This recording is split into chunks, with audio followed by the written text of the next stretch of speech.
Youngsters like us need mentor.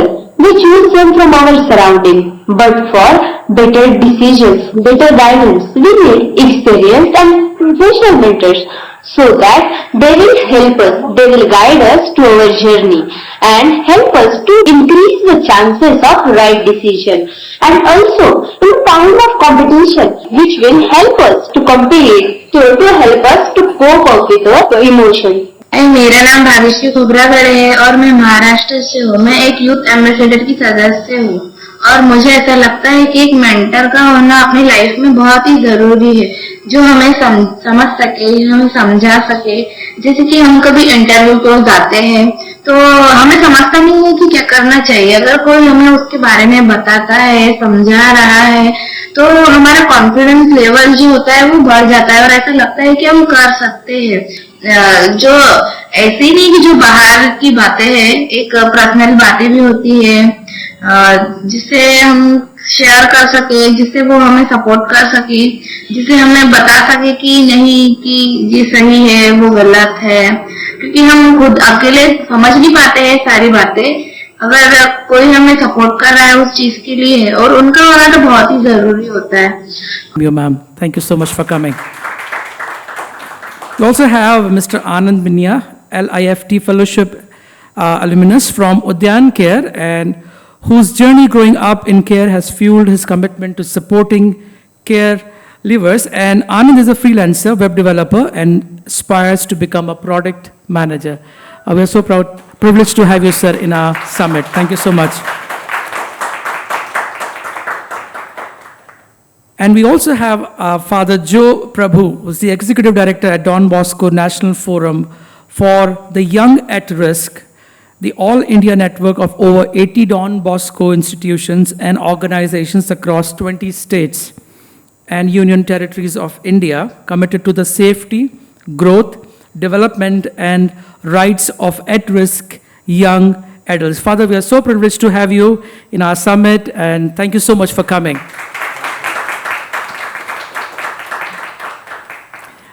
Over to you, ma'am. Thank you. Good afternoon, everyone, and welcome back after a great lunch. I welcome all my co-panelists, and I've been given the responsibility to set the context for this session. I would like to start off by, probably most of you in this session already know who care leavers are, but for the sake of an online audience later on, it's important to set the context of who are these children.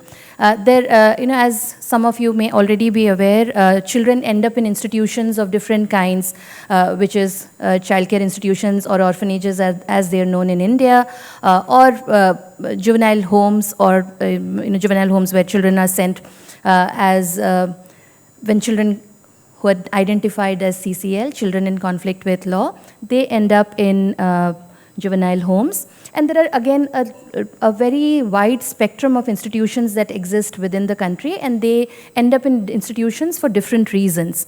A primary reason why children end up in institutions is because of families that are broken. Families that cannot support these children. And a very interesting statistic that I would like to quote for all of us here is children who end up in institutions, 85% of them have a living parent. So it's not a function of not having a parent, but it's probably about having the right support system within families and the right scaffold within a community. And another 10% of that of who live in institutions have traceable families, right? So it's also not about not having a family, and they end up in institutions. What happens to these kids? I'll quote the numbers, and I want to use use my notes so that I don't misquote the numbers. In India, there is approximately 2.6 lakh children who currently reside in CCIs and different institutions as per the government data. The government has said that there are about 52,644 that are currently funded by the Mission Vatsalya. So there's like a little bit of difference in that number, but approximately 2.5 lakhs is universally acknowledged as number of children who are there in institutions. And on an average, about 15% of them age out of the system, as in, they get to the age of 18, and by Mission Vatsalya's guidelines, they have to leave the institution. They can't stay in institutions anymore. So that's the number that you can think about, the number that goes out to the society. And also, on an average in the last, since COVID, it is estimated that about another 2.5 lakh children have gone back home or outside of institution when COVID hit. Again, there's a background to that, but children went back home. And if we look at just in the last 10 years, 4 years since COVID and 6 years before, children who have either gone back to families or have gone back to, or have aged out of the system, there's an approximate number of about 7 to 8 lakhs who are there in the country somewhere, right? And just to again establish why this is a problem, what happens when children are in institutions, and Anand will definitely talk about that a little bit more, is when you are in an institution in your childhood, as in your young formative years, you don't get the right stimuli, you don't get the right resources, you don't get the right support mechanism to build you up for a world of work or even the outside world in any form.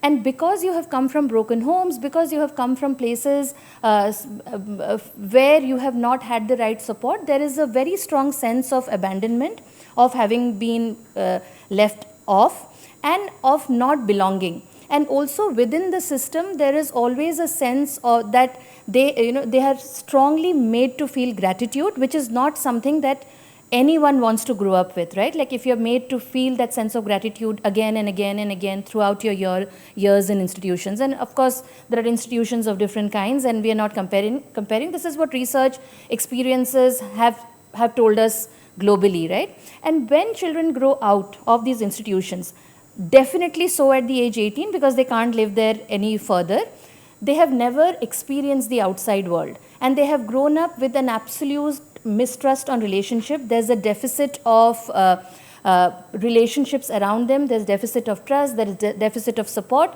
And when they grow up with this deficit of adult support and supportive environment, they don't know what to do in their lives later on. And a huge percentage of this number end up in institutions of different kinds. They end up in prisons, they end up in addiction, they end up in depression, they end up in suicide. And there is a small percentage, an outlier, that do go on to do okay in their lives. And that is because they have had the right support, a formal or informal mentoring process within their growing up period. So it's very crucial to kind of, for us, especially when we know that children age out, grow out, get out of institution and end up in different parts of the country, how do we ensure that they each have the right support, and what kind of support should they have to make sure they succeed in life is the question that we will try and answer as a group. At Miracle Foundation, we work in 10 states, and our work is primarily to ensure that children don't grow up in institutions, but grow up in families, and we strengthen families. And within that framework as well, because the families that they go back to are not themselves very equipped to provide the right information and support to children, there is an absolute need to design a mentoring program. And the reason we have been excited about this mentoring workshop, the summit, and these conversations, and why we have been talking to Mentor together, is to understand how do we design an effective program for the young people that we work with that need different kinds of mentoring. In our framework, and I'll talk about this in the second phase, second part of our conversations a little bit more, our experience has been, and as you saw, we really wanted that this panel should not exist without the voices of the young people. Thankfully, Anand is here.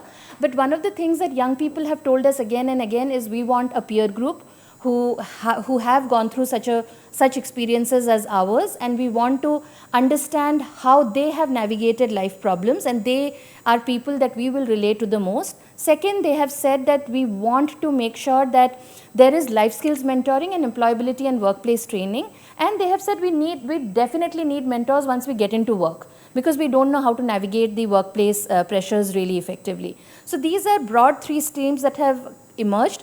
And there's a 4th stream, which is probably a little bit new, not in traditional formal mentoring environments, is they do need emotional and counseling support.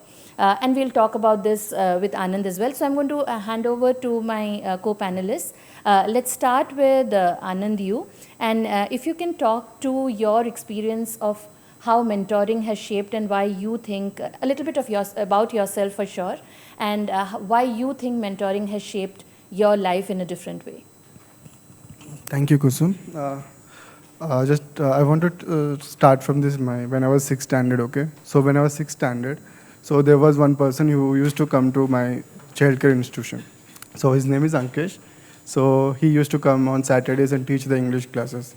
So I think him as my role model. Why? Because so he show me the world outside, how it looks. So the way he speak, the way he just act, or the way he just treat me, it's something different for me. So that was when I was sixth standard. So after that, I need to change the CCI. So I got disconnected with him, and I got reconnected when I was 10th standard. Okay. So then I asked for the support. Then still I was thinking as a role model to him. Okay. Then when I was 11th and 12th, I really needed support because I was alone because I have to step out from the CCI. So I'm alone and I don't know whom to talk and whom to share what I'm going through or what are the things I needed. Okay. So that time I just texted my mentor. Her name is Gloria. So I texted her through Facebook. So Facebook, I texted her. So we were just having a conversation. I did not expect that she's going to be my mentor. Okay. So it took 6 months to 1 year. Then she understood me. Then we just had a conversation. After a few months, she told, Anand, it's not good for you to stay in Visakhapatnam. You should come back to Bangalore. So I came back to Bangalore. So she was there to support me in the sense whether it's financially or whether it's emotionally or something. I do a lot of mistakes also, but she's there to support me. The thing is that it's a one person, right? So one person just doing all the support alone, it's very difficult to just do. So she just connected with other mentors, like who's special. Like if I have right now I'm learning coding. So for the coding, she connected with somebody called Luis. And for career things, she connected with somebody called Gautam. And I connected with you for just I want to do something with Ramya ma'am. So I got connected with many people. So there is a mentor is there, who's the anchor mentor. But other things also she can able to connect. So our relationship is stronger, and I don't need to depend on one person.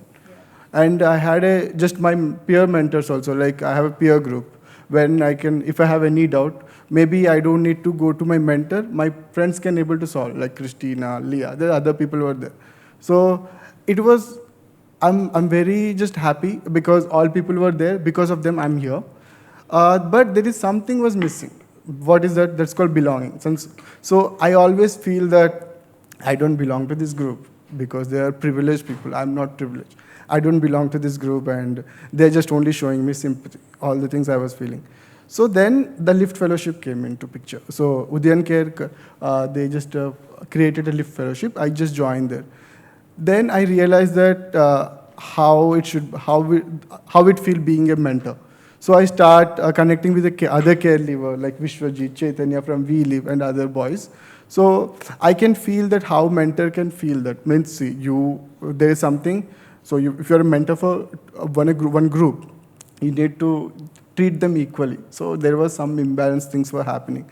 So I feel the belongingness I can feel there. So it was good. I find really good there.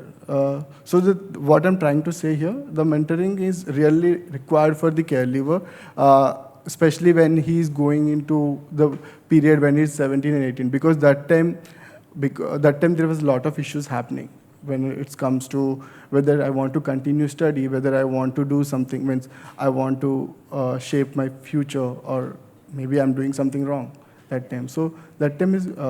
and I had a therapy also. That's also I can consider as a mentor. So these all things help me to just where I am right now.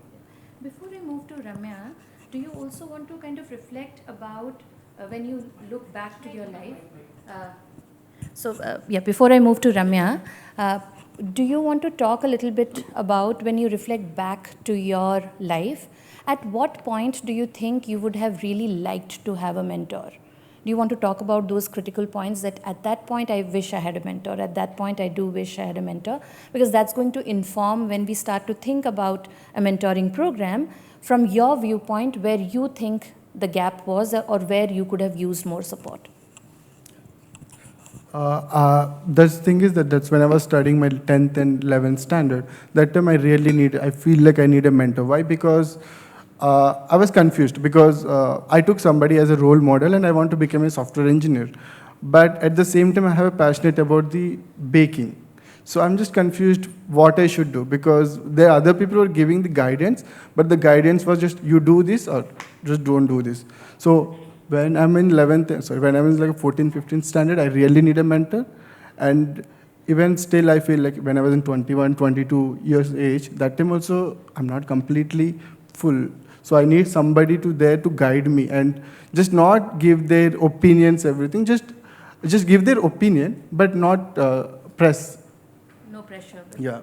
Help you guide. Okay. So that's a great segue to Ramya. Ramya, you have at We Live Foundation looked at mentoring very strongly. If you could speak to how mentors have influenced your work at We Live, and also if you could talk to how you have thought about the program design and how you are looking at the future of We Live Foundation in the mentoring framework as well. Thanks, Kusum. Before I answer the questions, I would have a question for the audience, which is that, can you, since it's a very young audience, can you think back on what you were doing at the age of 18? What were you thinking of or doing at the age of 18? Right?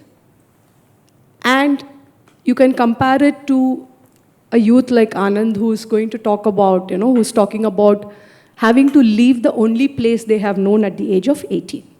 So it is not about, so I've had responses so can anyone respond? What were you doing at 18? 18? Huh? College. Maybe in a dilemma what to do next. What to do next? Education. Specifically in the Not much more related to family or maybe friends, nothing more, Just just education. education. Okay. College. Anything else? Being dumb. Very crucial milestone. Yeah. So for many of the youth who come to We Live Foundation, it is a question of, where do I sleep tonight? Or where do I go tonight? Where do I eat?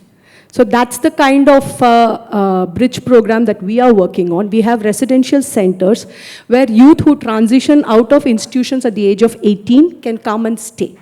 They can stay with us for 1 to 3 years. And based on our experience with these residential centers, we've now started working with youth in the institutions from 16 to 18, like Anand said, trying to prepare them for the transition to adulthood. So that's the kind of program that we are running. And here I'm going to talk about 232. The first two is the two pillars of our program. We work with well-being and work readiness. And we always say well-being first. Because without that well-being, there is no work readiness. So we have youth who may be in a very good job, right? But they struggle to get out of bed and make it to the job. So the program focuses a lot on the well-being and the work readiness. The three is why well-being and work readiness. The three aspects of their life journey. One is the traumatic past. All youth who have been in institutions have some kind of trauma attached. The second is the very confusing present, just like how you're talking about dilemmas of what to do, right? The youth from institutions have further dilemmas, like Kusum spoke about trust issues, who's going to support me, who's going to stand with me, what should I do next? And that's a frame of life where you are in relationships, you're deciding where to work, what to study, and you don't know if you're going to get the support to do what you want to do, like he wants to be an engineer, whether you'll get the support. So it's a very confusing present. And the third aspect, which is a very uncertain future. Yes, I go through all this, and maybe I'm able to do this, but the future is always uncertain. We have youth who are maybe academically not very, they're not able to scale academic achievements. who are maybe at entry-level positions, right? For whom the uncertainty could be that if you fall sick and you're not able to make it for a job, it means that you lose your place to stay, right? So it's that uncertain a future that they are thinking of. So that's the 3. And the last 2 is, we said we will design our program around well-being and work readiness. We'll work on their emotional well-being, social well-being, physical well-being. Youth from institutions have a lot of physical health challenges also, right? And then we'll work on their education, skilling. All the youth in our program go to work compulsorily because we believe that that is one way in which they engage and understand independent living, and the purpose of the program is to help them transition to independent living. So, the program works with them on their education, skilling, work. They all invest in mutual funds, SIP. So imagine at 18, 20, were you investing? We realize this because, that's absolutely needed to develop this habit of putting away money for the future. Yeah. So it works on all of this. And then how do we implement this? That's the last 2 that I'm talking about. One is very tangible. You can see, we have our policies where they are treated as adults. That's the first thing. Please don't refer to yourselves as bachas. There are no bachas. As you become adult, because it's an accelerated adulthood for them. Suddenly, one day they are children, and the next day they become adults. It's like magic. It happens overnight, right? So they have to realize first. So from the beginning, the program tries to put this in them that you are adults now. You will have to take decisions for yourself. What is it that you want to do? Kind of a approach. We have something called CRAFT, which is care, respect, affection, freedom, trust. Those are our value systems. So we try and work with this value system with them. So that's the policy. Second is, like Anand said, the people. We have mentors who are residential staff living with them. We have career counselors, we have mental health counselors, tuition teachers, sports teachers, English teachers, life coaches. We are connected to ICF Mumbai. 25 of our youth are attached to life coaching. It's a pilot that we ran and it was quite successful. So we try to see that each youth is connected to at least 7 or 8 adults who bring in different aspects. Right, so that's the people part of it. The last is the program itself, it tries to build that independent agency of the youth. So they have to run their centers, they have to figure out how to get somewhere, and they have to fill out the forms, they have to go to the banks, and it's very tough. It's very easy to get the form and fill it yourself. But to encourage the youth to do it themselves will take much longer. Which is where the mentors come in. They have to keep working with the youth till they are able to achieve that kind of a skill. So those are the tangible things, the way the program is implemented. The second one, which is the intangible, would be where, as a mentor, you need to hold the space. Ours is a residential program, right? So if you have 2 teenagers at home or a single teenager at home, you can imagine how easy or tough it is. We have 25, 30 young adults living in the same space. So you have to hold the space, the boundaries. You have to hold your silence. You need to know when not to step in. Because here you're trying to create independent adults. You have to give space for their autonomy, their agency. So mentoring is a lot also about knowing when not to speak and giving them the space to be the adults and giving their agency the room to grow. Otherwise, because the program still is a safety net. Like Anand said, there will be mistakes, right? But then the program catches you. There is still a place to sleep and food at the end of the day, right? So these are the intangible ways in which the program is implemented. Ultimately, what we want to be is that we want to be a support system for them, a network of people they can reach out to whenever they need this kind of support. And our learnings have mostly been about learning to let go. Let go of all your orientations and biases. It has to be a safe, non-judgmental space. You have to just listen and be there for them and give them that space to grow into themselves. So that's our experience. Yeah, As a learner, I have like a couple of questions, but maybe we'll come back to that in the second part. Father Joe, we know that there are like 80 plus organizations that Don Bosco runs in over 20 states, and there's a massive number of children and young people that you work with directly. And we would love to know a little more on how mentoring has shaped the work at Don Bosco and how you're looking at it today and from a futuristic lens as well. Okay, thank you very much for that intro. She mentioned about Don Bosco. How many of you have heard about Don Bosco? Almost all the hands are going up. What do you know about Don Bosco?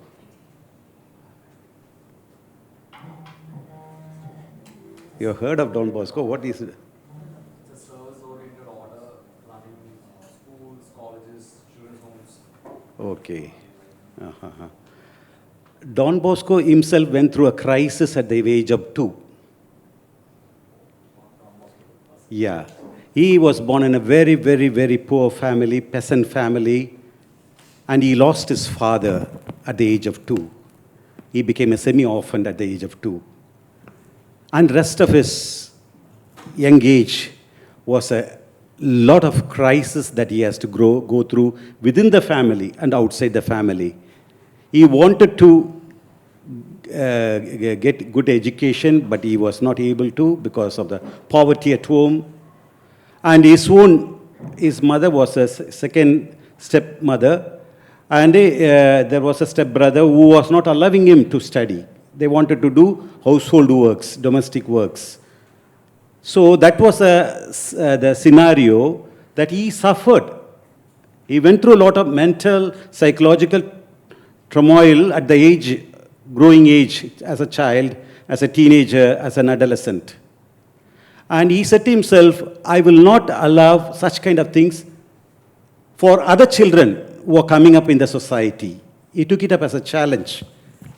And that is why the society, the Salesian Society, has come up. And today we have priests and brothers, was about 17,500 all over the world, international. And we also have the sisters who are doing the same work for the girls. They are also around the same number. And earlier she started with a question. How many of you had crisis in life so far? Can you just put up your hand? Any crisis that you have faced, you consider that as a crisis in your life, which was not pleasant for you. I'm blessed to see that some people now hands are going up. Okay, so are you at risk? Are you a youth at risk?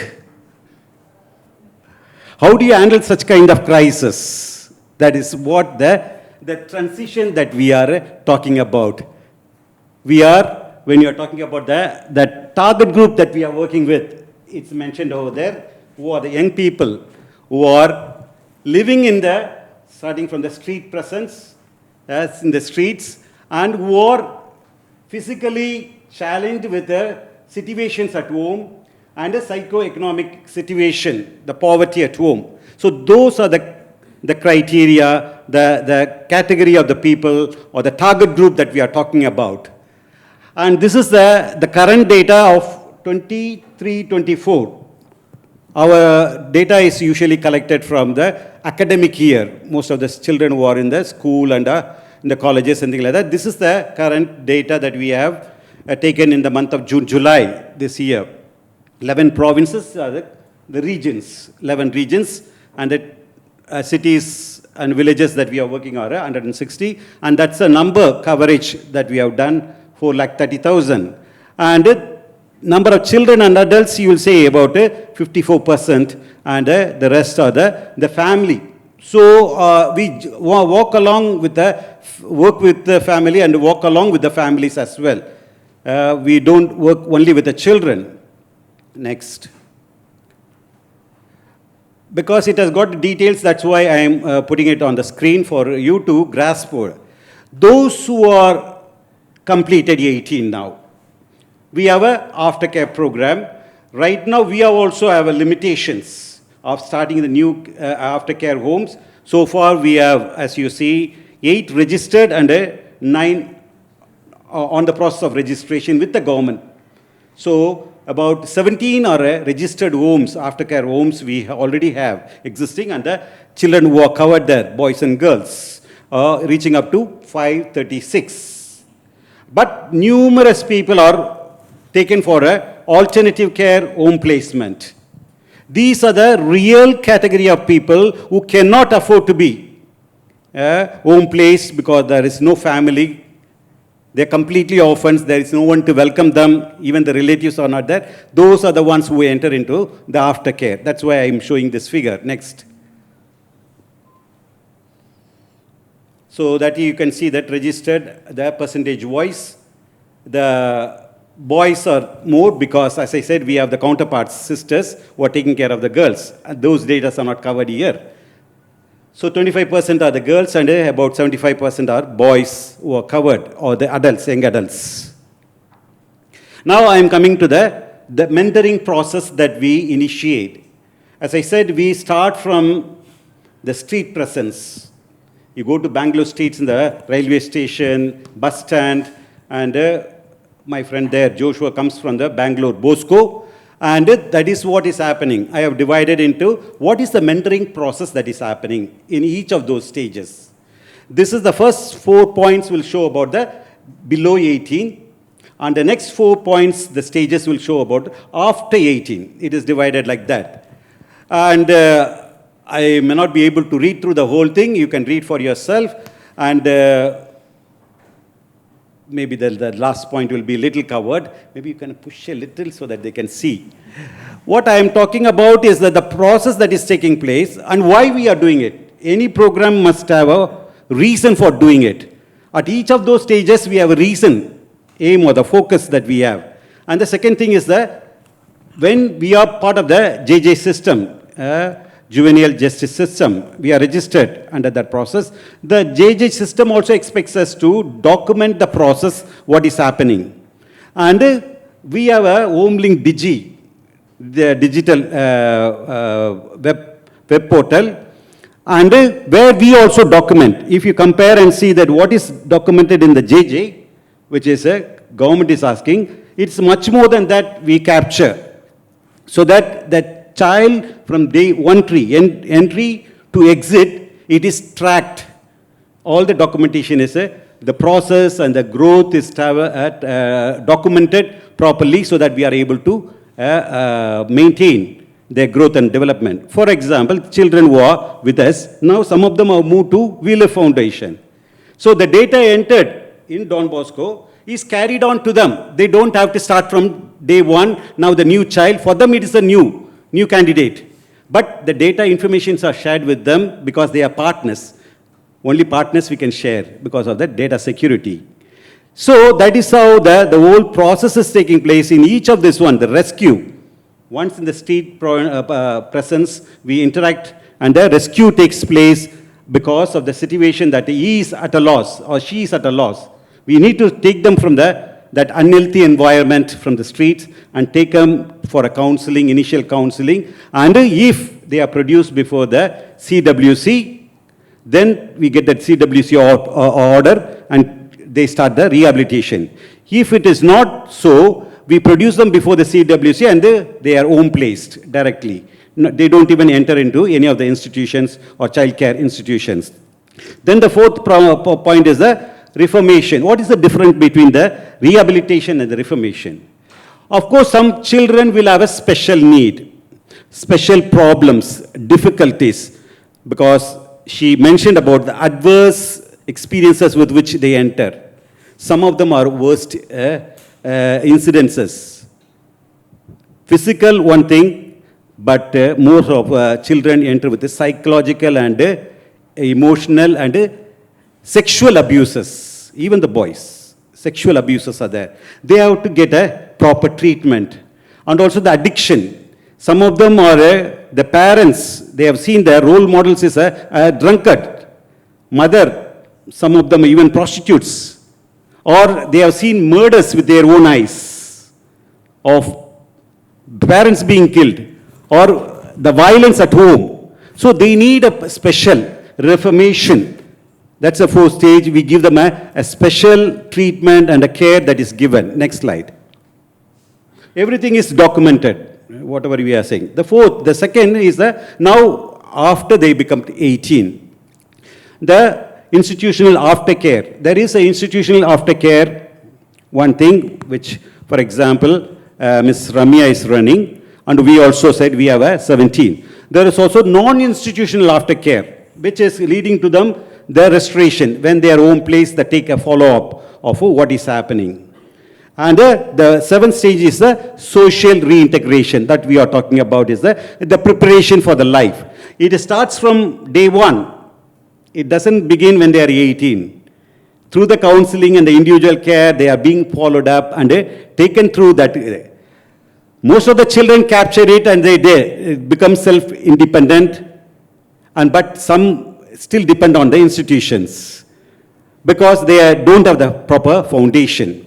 Then the eighth final stage is the revisit or the follow-up that is taken even after the integration. We have in the program every 3 months, for 2 years, every 3 months we take a follow-up, whether they are in another institution or they home placed, what we call it, the past people's alumni group. What we call it, care leavers, we call it alumni group, where they also come once or twice, depending on where they are located. They come and meet together and share, along with the mentor, they share their life experiences, how they are going through, if they are not job placed, if they are still struggling, they counsel. We sit in a circle and discuss along with the other care leavers what is their present and future life going to be. So that is the kind of a process that we do, and as I said, everything is being documented. Why are we documenting is that one thing is that being accountable. And also we can always trace back. Sometimes police call and say that such a boy is referring that he studied in Don Bosco. We can go back and trace that the documents are available. Whether he is in the problem or difficulty or he is in doing good in the society. Secondly, the documentation is will help us to do a research, data analysis, and to find out where are we traveling to. What is the real issue? When we are talking about the child care, individual care plan of the child, government has introduced. But it is only putting every month, filling the data. But what happens to the data? We are trying to analyze on the data, whether the child who came into the institution 4 years ago, whether he has really grown, physically, mentally, psychologically. What is the development that has taken place? We are trying to analyze the data. So data is very important in today's society. Maybe it was not so, but it is today, it is very relevant and it is important. With that, I stop. We can proceed. Thank you, Father Joe. I'm going to kind of bring us back into the conversation around mentoring a little bit more. And I want to start off the next part of our question, which is around how do we design programs for children who have experienced care? What are the principles that we need to keep in mind? There's this research that was done in 2002 by Dubois, Holloway, Valentine, and Cooper, and then followed up with another research in 2011 by, again, Dubois, Portillo, Rhodes, Silverhorn, and Valentine, which clearly kind of, the key things that they said in the first research was that there is a very strong impact of having a mentor in a child who has experienced risk, either economical or personal risk of any kind, and they really gain extremely from having a mentor in their lives. And the second research also more or less established that. In the experiences that we have had at Miracle Foundation, in Miracle Foundation we have a program that runs in the Global South, which is in India and in Uganda, and then in Global North. The Global North has a foster care system, the Global South has the orphanage or the CCI system.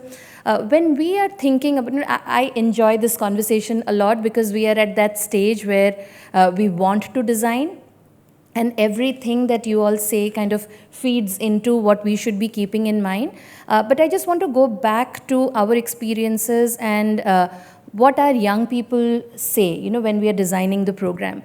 While a lot has been said over the last 2 days, and we have talked about importance of mentoring, how strong mentoring relationships are crucial, how can we build better relationships, how can we find mentors, how can we train mentors.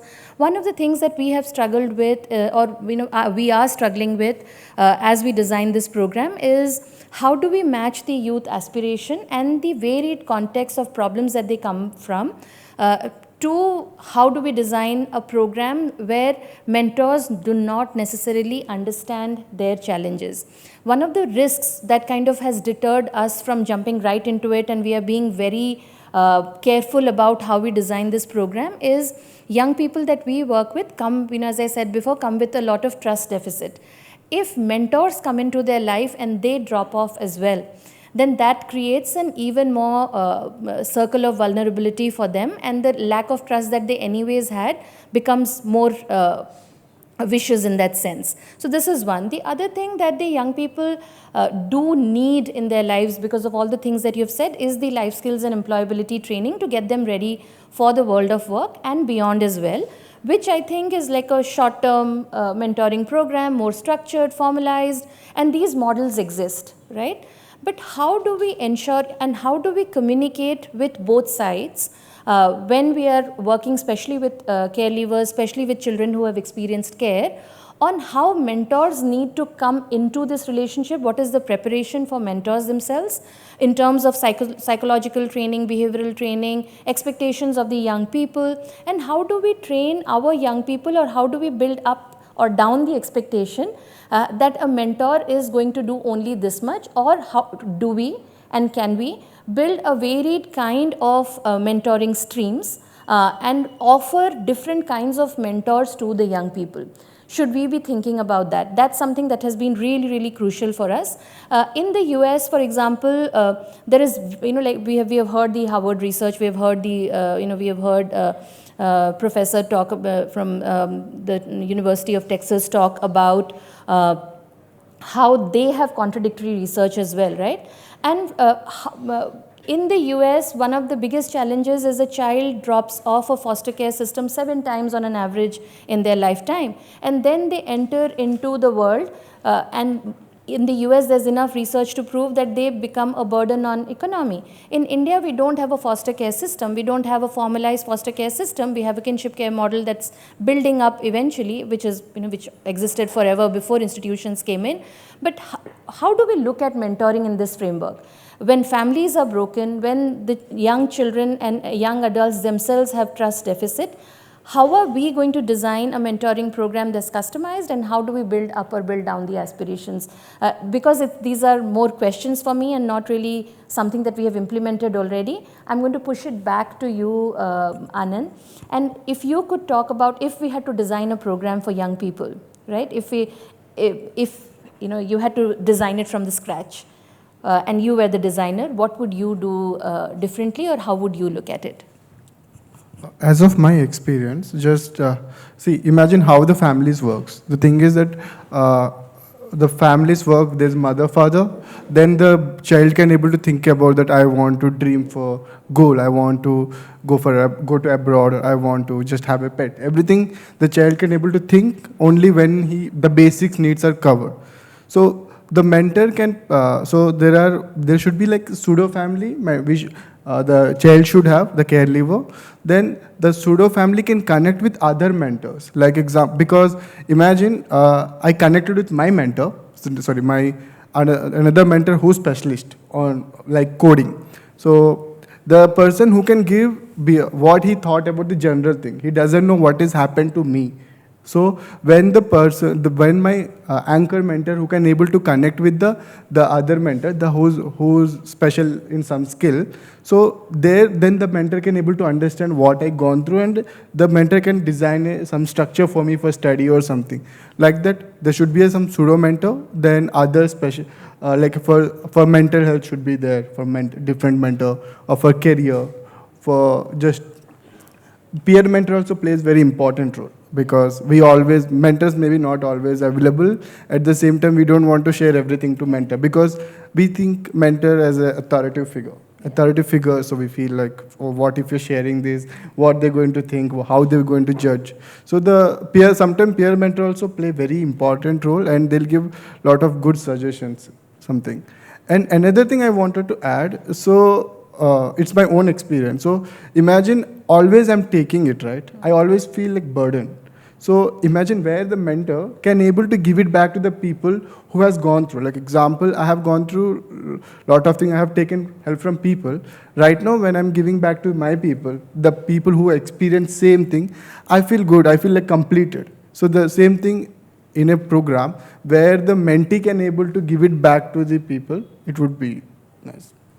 That's such a powerful thing to say, Anand, and I think super amazing, because I completely agree that generally if you're only feeling that you're being given stuff, then there is a sense of being a burden. And when you have the ability and you do it for someone else, there's a circle that's completed. And that's like a great point, when we are designing program to look at peer mentoring as a framework as well.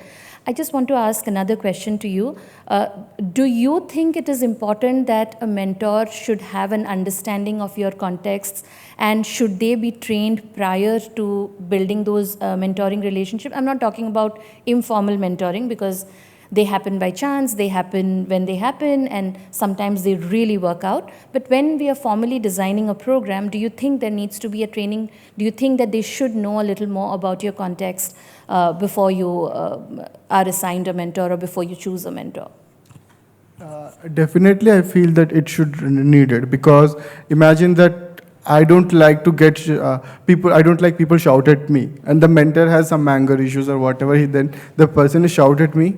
I don't want to take it the next time. I don't want to go for another mentor, right? Because it's always in my mind. Yeah, thank you. And Ramya, if you could just go back to you a little bit and taking on from your previous conversation, it's so interesting that you've looked at mentoring as core to your program design and how they have been able to influence major decisions around what happens to the youth and in what form. And I loved how you've categorized different kind of mentors, and you've talked about like a group, not group necessarily, but different kinds, like a set is assigned and they are playing a different function.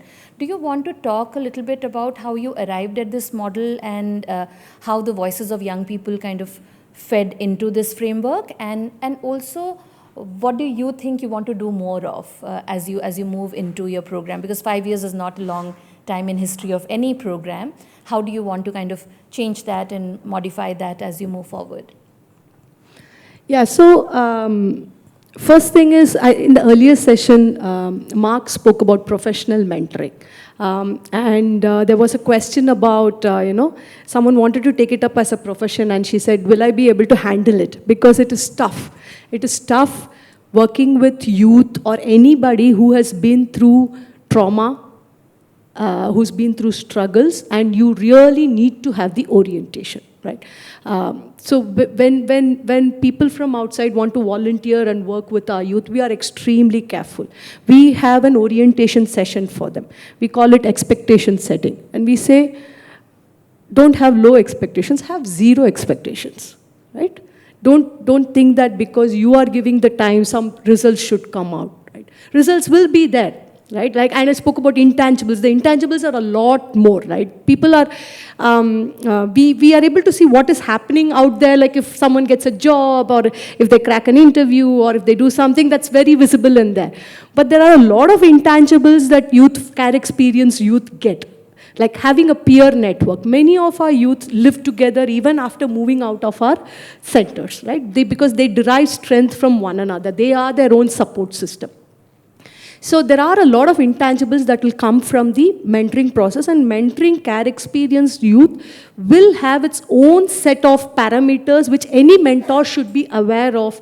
There should be an orientation, training process. Someone should be working with the mentor, right? To see, like Anand said, no? Like, you don't want the mentor to yell at the youth. So they may not know the background, they may not know the reason why the youth is behaving in a certain way, but they may have some expectations that they should behave in a certain way. So without knowing the background, having that expectation is kind of unreasonable on the youth also, right? So first is, this kind of a mentorship or a professional mentorship is something that requires certain system. A system should be there. And the mentors need a lot of support too. It's very draining. If you have to be a mentor to 4-5 youth, right, it is quite draining. You need to have the wherewithal to manage it. So they also need some hand-holding, some kind of feedback mechanism. And what we want to do in the future is something that Anand spoke about. We are working on, what is their sense of belonging? Because he spoke the right words, Many of our youth ask, who do I belong to? What am I a part of? Right? And they'll ask things like, if they've not eaten food, who's bothered whether I eat or don't eat? So those are the kind of questions that the youth grapple with on a daily basis. So we are trying to do some work around building a sense of identity for them, a sense of belonging for them. What is it? So it's a long process. And you said 5 years is too short a time. We have a long journey in this. So we want to work on strengthening our well-being pillar more. Because like I said, the work readiness is all out there. You can see it. You can see the job. You can see the skilling. You can see the certificates. But this is much, much, much more deeper, right? And so our whole idea around mentoring is mostly to listen to the youth. Yeah. And we want to keep changing the program to cater to their needs, not have a program in which the youth will be force-fit. So it's a very agile, nimble kind of a program, and we'll keep, like this, coaching was a new thing, which we thought we would do. And it clicked for some, it didn't click for some, And you know what, like Anand spoke about giving, the mentees want to give back. I feel it's the mentors who gain a lot more. Yeah. The entire team has grown in their own personal lives. Right? You see our youth who have been through so much and who are doing such a fabulous job, and you think, it gives you a whole new perspective to life. So the mentors grow a lot. And we are all in it for a very selfish thing also. No? You gain a lot by giving. Yeah. It's not that you give and someone, like you spoke about gratitude. We're not expecting that, because we are gaining quite a bit from working with our youth. In fact, in the coaching program, the coaches went away very humbled.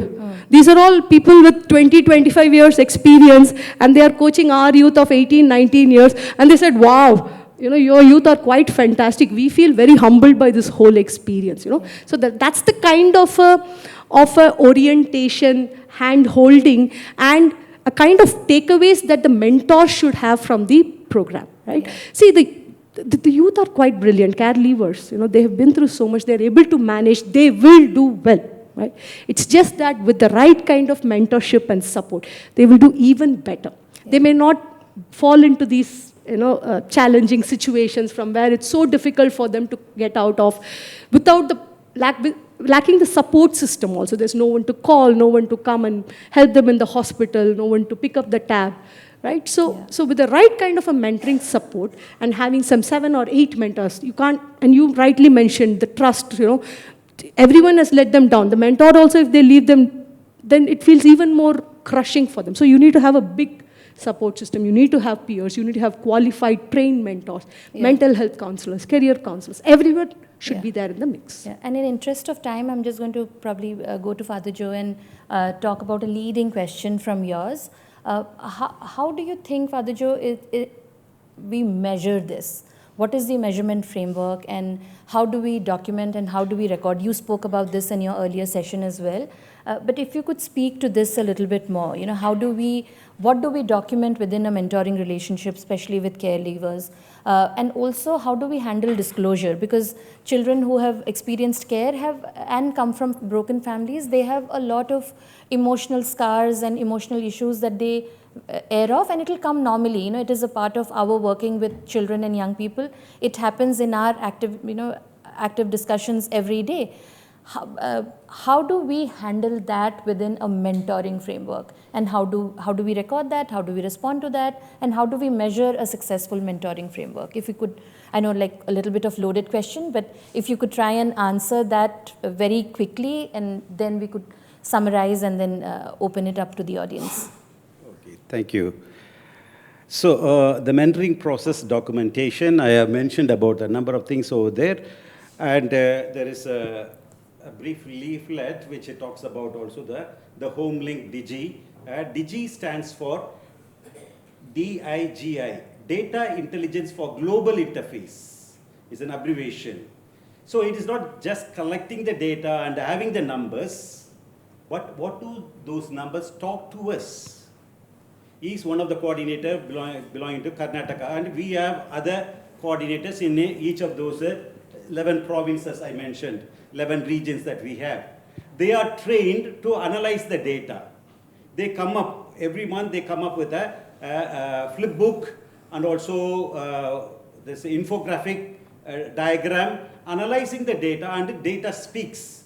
They put the data of the last 1 year, last 1 month, 3 months, any issues that have come up, and reflect it together, raise a question, so that it is a message that others also can reflect. Aftercare, what happens? So many children have, we have only 536 out of the big number. So what happened to the rest? So they bring out the data analysis to asking to reflect together, and we may not have the answers. We may not have the answers for everything. We don't have solutions, but we are able to raise and think and reflect depending on the data. Second thing is that ICPA I gave you, individual care plan I gave you. Then we have what we call it here a mentor, we have a counselor. Don Bosco created an educational strategy, if you want to use the modern language, but he called it a preventive system. Preventive system is before something bad happens, a crisis happens, are we able to prevent it rather than treating it later? So our preventive system is an accompaniment, what do we call it, an accompaniment with the young people, being with them, personal accompaniment, group accompaniment, wherever they are there. Even you will see our own staff members, the caretakers or caregivers, wardens, play with them. Football, volleyball, and recreation, we are there. During the recreation, after the meals, we are there with the children, and if they are also playing some games, we join them. So being with them, that accompaniment is being with. Being with the youngsters prevents a lot of problems. They will not do it. In front of your parents, will you do a mistake? Anything mischievous? You will not do it. So I also tell them that I will not be there 24 hours behind you. Always I think for myself is that if my parents were to be here, sitting here, will I say, will I do something? I feel my parents' presence here in front of me, though they are not physically present. I always see that if my parents are nearby, how will I act? So in the same training is given to them in the preventive system. And when we are documenting, as I said, of the analysis is one thing, that right now we are doing a research with the data. The past reverse incidents and adverse conditions that they are entering, some get into the substance abuse because they are exposed to go to school, outside, they get peer group influences there, and some are facing mental well-being or mental inabilities to cope up with their studies. We are seeing the connection between these three areas. We have the data. We are analyzing the data and finding out which is linking to which is influencing the other. Mental issues are coming from the substance or vice versa, or it is the adverse situation of the child, past issue, abuse that has happened, still troubling them and coming up with these major issues. And recently in the month of October, beginning of this October, we had a seminar looking at the alternative care. What is our data talking to us? Whether our children are prepared to go for alternative care, that is a foster care or a kinship care, and sponsorship and things like that. So the data is always helping us to build up where we are. It is just not the numbers. What those numbers speak to us is kept analyzing, we keep analyzing it and trying to find a solution. Thank you, Father Joe. I would like to just probably summarize this conversation in Anand's words actually. One, that we think mentors are crucial, especially for caregivers. They definitely provide that information, the right information, support and stability in a caregiver's life Two, that there's a strong need for the mentors to have empathy and an understanding of the context before they enter into this relationship. Three, as designers of programs, organizations need to own the responsibility of designing structured curricula and formats that is going to address to specific needs. And four, we do need to think a little bit more about well-being. We do need to think about the emotional counseling, the building up of the relationship deficit or trust deficit, and how do we kind of fill that gap through a mentoring relationship, because we understand, as he has said, that the mentors can actually grow up to be these adult role models that they have never had. With that, I would love to open it up for questions from the audience. We probably have 5 minutes. Any questions? Lovely panel. Thank you for all your interesting points. I think one thing that kept running in my mind when all of you were speaking about mentorship is one of our biggest challenges have been recruiting mentors, right? Like when they hear about mentorship, it's a very scary thing because of what you said, ma'am, that youths come with a lot of trauma, and answering questions about those experiences can be very, very scary for the people who come from privileged places, right? With your experience, what kind of strategies or like what kind of things have you done to make this process a little more smoother, perhaps, if not easier? Thank you. So you're right. It is quite a daunting.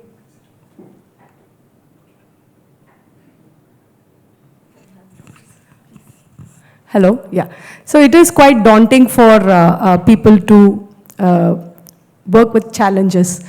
So the marketing pitch here is that, they gain quite a bit from this relationship. Okay, people come with the idea that I want to give, but what they gain is a lot more than what they are able to give, right? So that's how we pitch it to the people who want to come and work with us. And we do highlight the challenges involved, because we don't want them to feel let down. The very reason they let go is because they feel let down.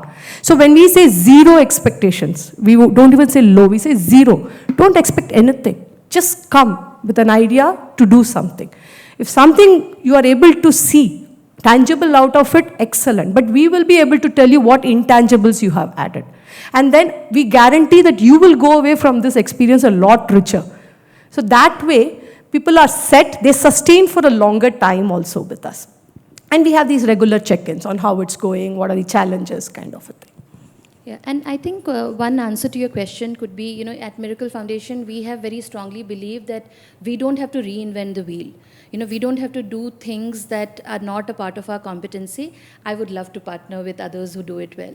If Mentor Together has a method and the means to recruit mentors, I will work with them, because they know that part really well. They know who to recruit, how to train, what to tell them. Of course, we'll work together with them to define a program, what our young people need. But the recruitment piece, if you had to ask me to do it all over again, I would struggle. Like Miracle would struggle, because our core competency and our experiences are very different. We would rather focus our energies and efforts in doing what we do really well, what we know well, and partner with organizations that do that better. And that's how we strengthen our program. I will never be able to replicate 15 years journey that they have had in my 15 years. And by then the world would have moved another 15 years. And so it doesn't make sense. I think partnership is the only way, collaboration is the only way. Reach out to people, talk to people who've done this well, talk to, just build partnerships. We are strong believers of collaboration, and I feel with collaboration, that's the only way how we can solve problems. We can't do this alone for sure. I hope that answers your question. Thank you, Ramya. Any other question? Individual caring. So see, when you're in child care, CCI, right? You'll get care from CCI, but you'll get for everybody. Where you'll get individual attention from somebody, you'll definitely feel you're special there. So it starts from there. So did elements like age or qualifications also play a role in you respecting the mentor more? Or? Yeah, for my first mentor, it's actually, he works He was worked in Google before. So, and that's the thing. So the first of all, I saw the way he's caring, the taking care of me, the way of just he's just treating me. That's just play important role for me. Then after that, when I was just talking to him, then I realized that oh, he's doing well, so I want to be like that. Thank you. Last question.